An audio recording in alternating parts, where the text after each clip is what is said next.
This is Democracy Now!, democracynow.org, the War and Peace Report. I'm Amy Goodman. We're on the road in San Rafael, California. We'll be in California for the next 4 days as we continue our 100-city tour. We're at the Community Media Center of Marin. We're joined by Shane Bauer in his first TV interview, live TV interview, since he was released from prison in Iran, where he and Josh Fattal, another U.S. hiker, were held for more than 2 years. Sarah Shourd, who would later marry Shane, was held for more than a year. I want to play another excerpt from the video report that goes with the Mother Jones article Shane Bauer wrote called No Way Out. When he goes inside California's Pelican Bay prison to report on prisoners in solitary confinement and the immense challenges they face to being released into less isolating conditions.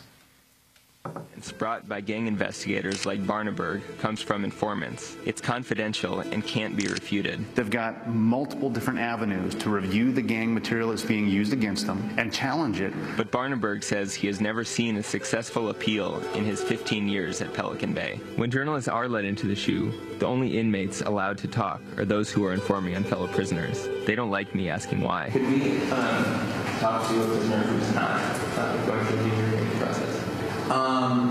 When we go up to the main line. But within the SHU? No. We just always use these guys right here. Yeah. But why? But we just don't. Good to go? So my guides take me out of the SHU to meet Paul Bocanegra. He was in solitary for 12 years. It is punishment. It's meant to break a person. He got out by informing on other prisoners, a process called debriefing, which among prisoners can mean death. You know, you're going to be targeted for assault, possibly murder. So that's always in the back of your head. You know, there's a lot of misconceptions, a lot of myths about the debrief policy, and it gets hammered a lot. That debrief document is checked, double-checked against movement rosters, against other information provided by their debriefers, by other sources. But I found that at least one inmate in another California prison was put in the SHU based on evidence from informants that was eventually discovered to be false. Years later, that prisoner remains in the SHU. The other way to get out is to be deemed inactive, a review that only happens every 6 years. Many less prisoners get out through that avenue than by debriefing. Once you're validated, it's hard because you constantly have people leaving the SHU and giving up information, so it's like it's a revolving door. These prisoners are criminals. I was a hostage, but a part of me relates to them. Their desperate words sound like the ones that ricocheted through my own head when I was inside. I think any time in solitary is enough time to break a human being. Shane Bauer in his video report for Mother Jones, his piece, the cover story of the magazine called No Way Out. Shane, you could come back to this country and just be a free man, but you choose instead to go back to the SHU, to the security housing unit, to look at Pelican Bay, even as it makes you gasp to be dealing with these tiny rooms of confinement alone, as you did in Iran. Why? You know, after having gone through an experience like that, it's, like I said, it's something that sticks with me. It's kind of, you know, become a part of me. And when I got out of prison, I heard that there was a hunger strike happening in California involving 12,000 inmates. The hunger strike was to protest the conditions of solitary confinement. Having had a hunger strike myself in Iran, that, you know, drew my interest. And as I started to kind of look into it, you know, after hearing about this hunger strike, you know, finding out what this policy actually was, it was something that I felt that I couldn't, you know, turn away from. I want to ask you about the letter to Governor Jerry Brown that was written by 4 prisoners confined in the Pelican Bay State Prison SHU, the security housing unit. They critique the policy changes proposed by California prison officials after they went on a hunger strike, noting that they include a, quote, 4-year minimum step-down program which prisoners may participate in to earn their way out of the SHU. This is also unacceptable, they write. 4 years is too long. The incentives for each step step are not adequate. Any step-down program should have a maximum limit of 18 months and require meaningful incentives from the start, such as increased opportunity for out-of-cell contact with other prisoners, additional programs and privileges, including regular phone calls and contact visits, they write. This is very important. California is going through reforms, the Department of Corrections, for this gang validation policy. What has been heard about the most is that the minimum amount of time that somebody has to spend in solitary will go from the current 6 years before a review even takes place to 4 years. But what is also happening, what is less known, is that the number of groups that actually, members of which can get sent to the SHU will be going from the current 7 groups, 7 prison gangs, to up to 1,500 groups. The California Department of Corrections is going to be including what they call disruptive groups in their new policy, and the list they gave me of disruptive groups is 1,500 groups long. This includes Bloods and Crips, street gangs that make up a very large percentage of California prisoner population. It also includes the Black Panthers and kind of more political groups like that. Dietrich Pennington, tell us more about him. Dietrich was a prisoner who he's been in prison for quite a while, convicted of murder. Since he was put in prison, he's committed 2 rules violations. One of which was coming late to roll call. The other of which was refusing to be housed in a dorm-style cell. Nothing that could be really construed as dangerous.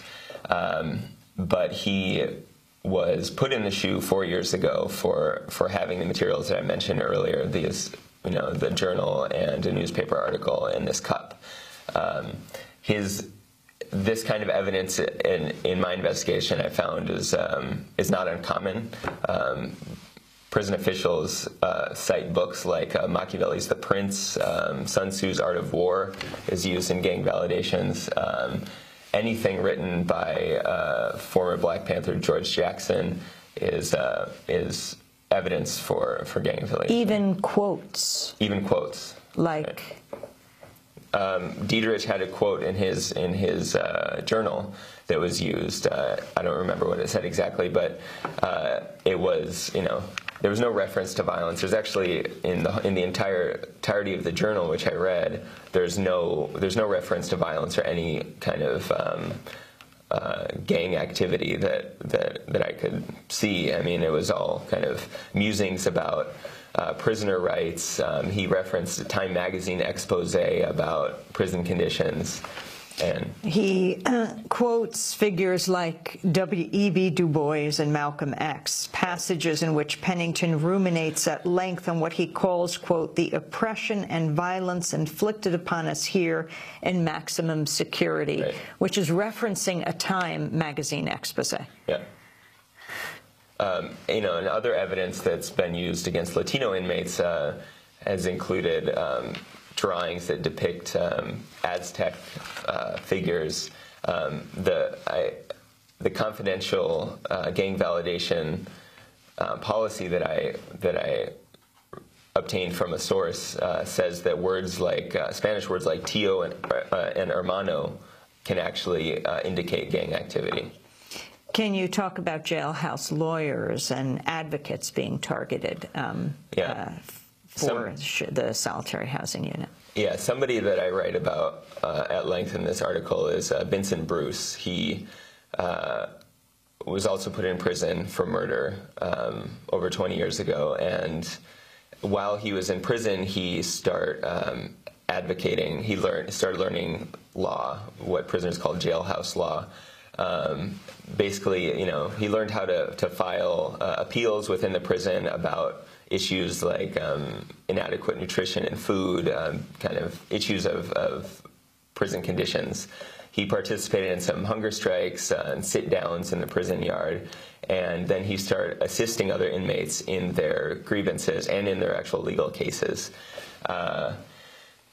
He was put in the SHU as a gang associate.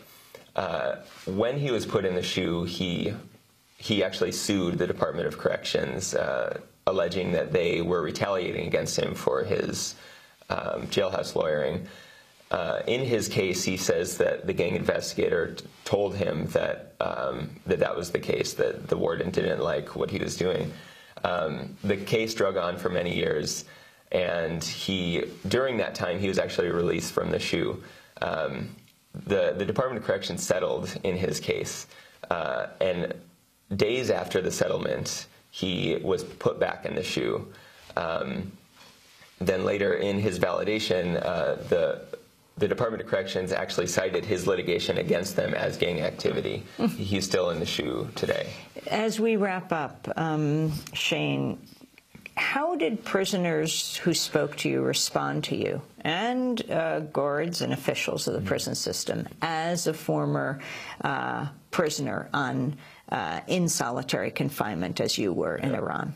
When I went to Pelican Bay, everybody that I saw knew who I was. They knew our situation. In the course of this investigation, I corresponded with about 20 prisoners, and every one of them knew our case in considerable detail, actually.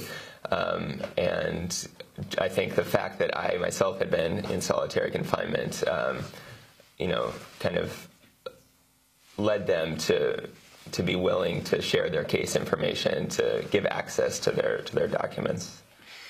We're going to continue this conversation and post it at democracynow.org. Shane Bauer, one of 3 American hikers imprisoned in Iran after being apprehended on the Iraqi border in 2009, spent more than 2 years, 26 months in Tehran's Evin prison, 4 of them in solitary. Now back to being a reporter, living in Oakland with his fellow hostage, now wife, Sarah Shourd, together with the 3rd former hostage, Josh Fattal. They're writing a book about their captivity, which is due out in 2014. Shane's cover story is the cover of Mother Jones magazine, called No Way Out. Solitary in Iran nearly broke me, then it went inside.